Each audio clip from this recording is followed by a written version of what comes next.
Olá, seja bem-vindo a mais um vídeo da IA Computare. Para quem não me conhece, me chamo William e começo o nosso bate-papo de hoje fazendo uma volta ao passado.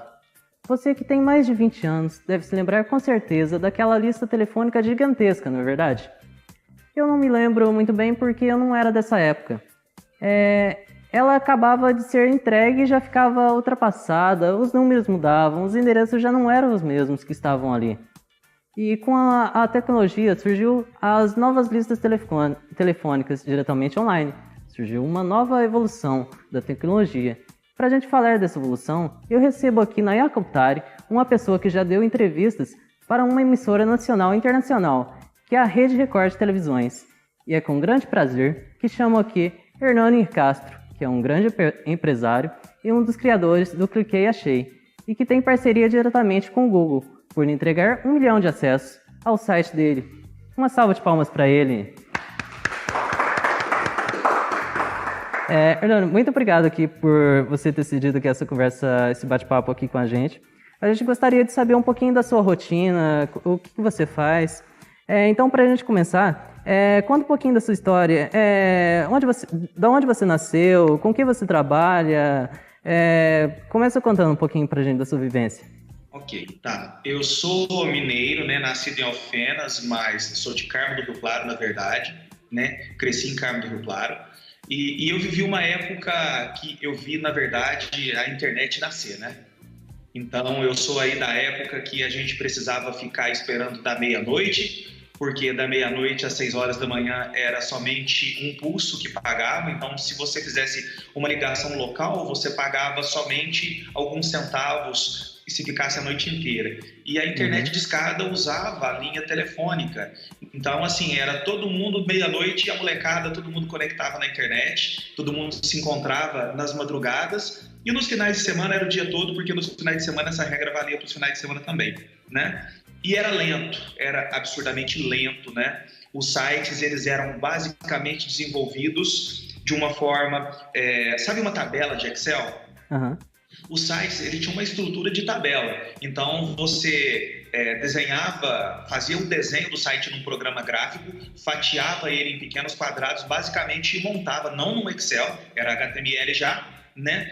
Mas quando as pessoas começaram a ver o potencial de vendas mesmo da internet, o potencial que ela tinha, que eles começaram a criar layouts, porque antigamente a web era só texto mesmo, até mesmo por causa da velocidade, né? Junto com o surgimento dessas questões de layout e tudo, houve uma necessidade de padronização, porque era basicamente assim, eu não sei se vocês já entraram na parte de HTML aí no curso de vocês, já passaram por isso? Não, ainda não. Nós estamos no primeiro período ainda. Entendi. Então, quando vocês entrarem na parte de HTML, vocês vão ver que existe tags HTML e tem tags também CSS, que é basicamente para a parte estética, para a parte visual da página. Só que antigamente não existia. Então, tinha um arquivo que chamava topo.jpg,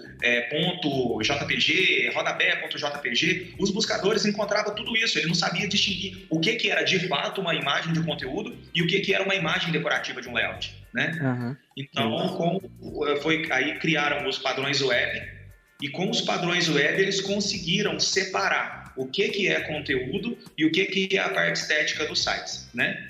Então, eu vivi essa transição. Eu cheguei a desenvolver sites, né, em tabela. Quando os padrões web chegou no Brasil, eles chamavam isso de tableless, não existiam sites feitos dentro dos padrões web. E não tinha como estudar. Então, um dos primeiros sites que passaram por esse tipo de transformação aqui no Brasil foi o Portal Terra, por exemplo. Então, na época, para eu conseguir estudar, eu fazia um curso técnico de informática, eu entrava no código-fonte do site Terra, imprimia o código-fonte e ia no ônibus da faculdade estudando o código-fonte dos sites, né? Aliado com alguns poucos livros que saiu na época sobre essa questão, eu fui aprendendo o CSS, né? O tableless, chamado na época, que quer dizer sem tabelas, né? E nós fomos, muitas empresas não ficaram sabendo, porque se tratava de uma empresa muito pequena, numa cidade interior, mas nós fomos uma das primeiras empresas, não Cliquei e Achei, a empresa que eu tinha anteriormente, cujo nome Inteligência Criativa. Uma das primeiras empresas do Brasil, junto com a Vise, se não me engano, a desenvolver sites dentro dos padrões web. Olha, muito legal. Consequentemente, começou também a levar a gente para o segmento de SEO, de otimização no Google, né? Uhum. E era uma época, William, que eu conseguia sentar na frente de um cliente e perguntar para o cliente assim, ó, quando buscarem você no Google, você quer aparecer quando buscarem o quê? A gente conseguia fazer essa pergunta. O cliente falava, como não tinha muita concorrência, dava na hora para fazer algumas pesquisas no Google por notebook, na época ainda era notebook. Dava para fazer uma pesquisa ali no laptop e eu conseguia falar para ele se eu ia conseguir posicionar ele no Google ou não, né? Coisas que hoje é impossível fazer, porque a concorrência hoje é gigantesca. O Google, para posicionar, trabalha com mais aí de 200 fatores que determinam quando vai aparecer, não vai aparecer. Hoje, para uma empresa posicionar no Google, ela não depende só de quem está desenvolvendo o site, como era antigamente. Hoje, por exemplo, com o Android no bolso, o Google consegue saber, por exemplo, o fluxo de pessoas dentro da loja.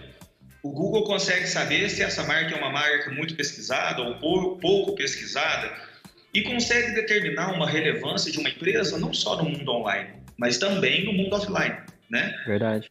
E aí isso foi levando a gente a ter que mudar. E uma das coisas que levaram a gente até o Cliquei Achei foi: nós visitávamos as empresas, os empresários queriam estar na internet, mas não tinham ou não queriam fazer um investimento em um website. E foi quando nós decidimos criar uma estrutura única, no qual cada telefone da lista impressa se tornaria uma porta de entrada no Google, tá? E através daí surgiu o Cliquei Achei. E por eu ter esse histórico de uma empresa que trabalhava com otimizações no Google, então desde a primeira linha de código do Cliquei Achei, eu já fiz para posicionar no Google mesmo, né? E acabou que isso levou a gente logo na primeira semana a ter uma quantidade de acessos muito grande já. No primeiro mês, a gente já estava figurando nos resultados. O site seu aí chegou a quantos acessos mesmo até hoje? Hoje, o Cliquei Achei aparece nos resultados do Google atualmente 22 milhões de vezes. O número exato, preciso, eu posso abrir o Analytics aqui e falar, mas é a média de 22 milhões de vezes que nós aparecemos e que retorna uma média de 1 milhão de pessoas por mês, tá? Então, é uma média de 1 milhão de pessoas por mês usando a nossa ferramenta, encontrando empresas e assim, ó, não são pessoas que conhecem o Cliquei Achei. São pessoas que vão no Google, buscam algo e nós aparecemos com o resultado e entregamos informações. Uhum. Sim, sim. E nessa área assim que você começou a desenvolver assim para a web, assim, você começou assim que você tinha quantos anos mais ou menos? Quando você começou? Eu comecei na necessidade, porque foi assim, ó. Eu tive um período da minha vida que o meu pai, ele adoeceu. Eu comecei uma faculdade de psicologia, mesmo amando computadores, por influência de muitos amigos que achavam que eu tinha muito jeito com esse lance de psicologia, eu acabei entrando numa faculdade de psicologia. E o meu pai veio a adoecer de câncer. E eu falei, vou parar o curso e vou para uma cidade maior para conseguir ajudar no tratamento do meu pai. Parei o curso de psicologia e fui embora para Poços de Caldas sem nenhum preparo. Preparo nenhum, totalmente sem capacitação. E descobri, na pior forma possível, passando dificuldade, sem poder contar com os meus pais que eu estava passando dificuldade e até fome, porque se eu falasse isso, ao invés de ajudar, eu ia estar criando mais problemas para eles, né? Então eu tive que me virar sozinho, né? Sem capacitação, numa cidade sem ninguém. E lá eu fiz o meu primeiro site mesmo, no qual, agora a idade, eu não sei te precisar, porque foi em 2000 ou 2002, uma coisa assim, 2000, 2002. Não sei te precisar a informação, tá? Mas é nesse meados do início de 2000. E, cara, uma pessoa que depois veio se tornar meu padrinho de casamento até, fez um site para mim fiado, tá? Fez um site na confiança e eu paguei com os resultados do próprio site. Esse site chamava genteboa.net, ele era um site que tinha tudo sobre Poços de Caldas, mas faltava foco e era um site muito pesado para uma internet lenta na época, tá? Mas hoje em dia, assim, esse site ele não existe mais, não. Não, ele não existe mais. Mas como eu não tinha grana para pagar desenvolvedor e esse cara já tinha feito o site para mim na camaradagem, eu precisava da manutenção. Então, o que aconteceu? Eu comecei a estudar os códigos do próprio site. aliado a livros, eu comecei a trabalhar por conta própria. Então, assim, na verdade, o curso técnico que eu fiz, foi algo que veio, mas eu já trabalhava com isso, tá? Eu já sabia o que era HTML, eu já fazia umas edições básicas, né? Agora, o caminho de entrar na parte de móvel foi natural, né? Uma coisa interessante aqui, ó, que tem na minha frente aqui, ó. Você tá vendo isso aqui? Esse aqui é o primeiro iPhone que teve. Nossa. Olha a grossura. Eu não conhecia ele. É o primeiro iPhone, ó. Tá vendo? Nossa. Ele era meio grossão. Esse aqui foi o primeiro iPhone que teve. Então, uma evolução muito grande também, que já teve já até hoje. Comparando alguma tecnologia até hoje, está avançando muito e vai avançar muito mais. Vai chegar assim, uma hora que não vai existir morte mais, porque os médicos aí vão estar acima, quase igual um deus, na verdade. Exatamente. E o computador, ele proporciona isso, né? Então, assim, na verdade, eu acredito que grande parte do salto que nós demos foi porque todos esses cálculos não foram feitos por humanos. O humano, claro, deu os primeiros passos, mas foi a evolução da máquina, né, que conseguiu trazer tantos benefícios que a gente vê hoje, né? Verdade. E você já teve, assim, algum sonho de morar fora do país? Já morou fora, assim? Conta pra gente aqui a história sua. Certo. Olha, eu ainda penso em morar fora, tá? Nunca morei fora, mas eu constituí uma família, né? Então, hoje eu sou casado, eu tô com eu comecei a namorar jovem, com uma menina muito jovem, casamos, já estamos há 20 anos juntos, temos um filho de 6 anos, que está indo para o mesmo caminho de tecnologia, é apaixonado com tecnologia, né? Mas, família assim... unida aí, gente. Oi? Família unida. Família unida, né? E sim, hoje o que me segura mesmo, esse desejo de estar fora, o que me segura, na verdade, é familiar, assim, mas na questão da minha mãe, por exemplo, né? Meu pai se foi, meu pai teve a doença que eu te falei, não resistiu, deu tempo de eu ajudar, deu tempo de eu voltar, mas infelizmente ele não resistiu, ele faleceu.